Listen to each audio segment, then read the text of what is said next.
My condition likes being ignored as little as I do. I must consume another artifact. And soon.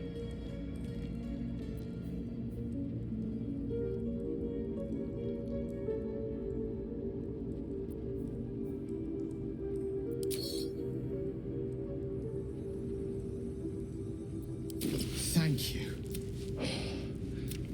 Listen, I need to speak to you, to all of you. It would be unconscionable of me. I might just be about to remedy that. You have to know who I was. What I am is a walking shadow of the promise I won. I'm what one might call a wizard prodigy. Who from an early age could not only control the weave, but compose it. Much like a musician or a poet. Such was my skill that it earned me the attention of the mother of magic herself. The Lady of Mysteries. The goddess Mystra. She revealed herself to me and she became my teacher. In time, she became my muse. And later, even my lover.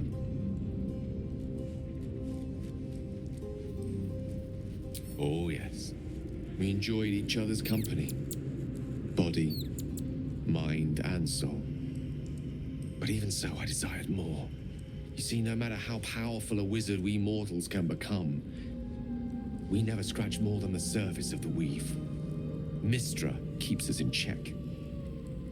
There are boundaries she doesn't let us cross. Yet, every time I was with her, I stood on the precipice, gazing into the wonders that lay beyond. I sought to cross her boundaries.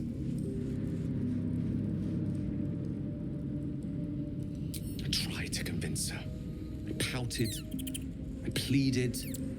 Swore my ambition was only to serve her better. She only smiled and told me to be contented. But inconceivable as it seems to me now, I shared a bed with a goddess, yet I wasn't satisfied. So I sought to prove myself worthy to her instead. We come now to the crux of my folly. Shall I share the story behind it, or would you rather head straight to its sordid finale? Very well. Here goes. Once upon a very long time ago, a mighty lord lived in a tower. A flying tower, to be precise. I'll save his history for another time, but the gist of it is that he sought to usurp the goddess of magic so that he could become a god himself.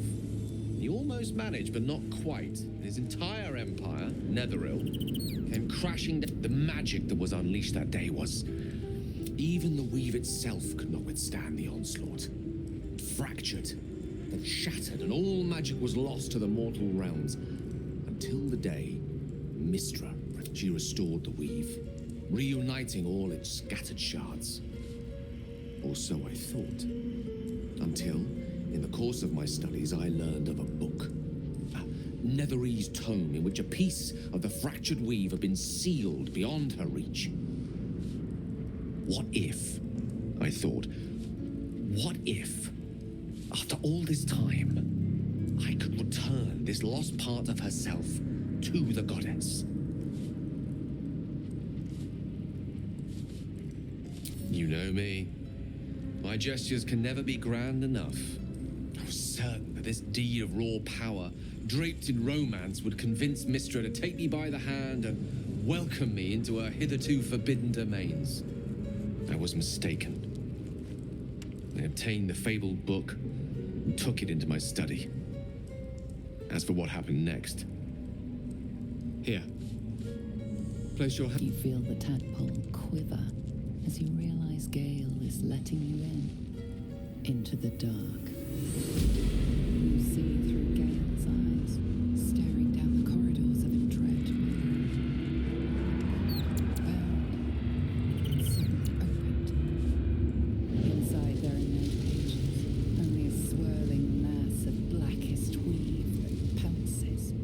Its teeth, its claws, it's unstoppable as it digs through and becomes part of you. And gods, is it ever hungry.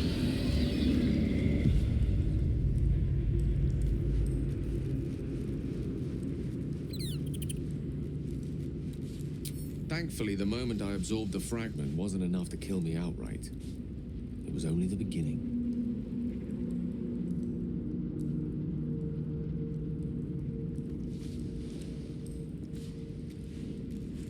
This Netherese blight, this orb, for lack of a better word, is balled up inside my chest. And it needs to be fed. As long as I absorb traces of the weave from potent enough sources, it remains quiet. Were it ever to fully destabilize, however. Rather worse. I will erupt. I don't know the exact magnitude of the eruption, but given my studies of Netherese magic, I'd say even a fragment as small as the one I carry, it'd level a city the size of Waterdeep. We might chance upon a king's collection of magical artifacts around the corner. We might cross paths with a miracle round the bend. Then again, we might not. All of this, it must feel like a betrayal. Say the word, and we'll part ways.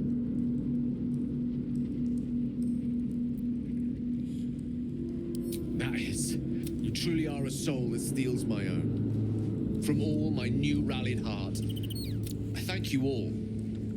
I understand if you stand against me. I'm humbled if you stand. I stand at a precipice. But if you do not give up hope, neither shall I. I'll fight. I'll resist as long as I... Now, even I am tired.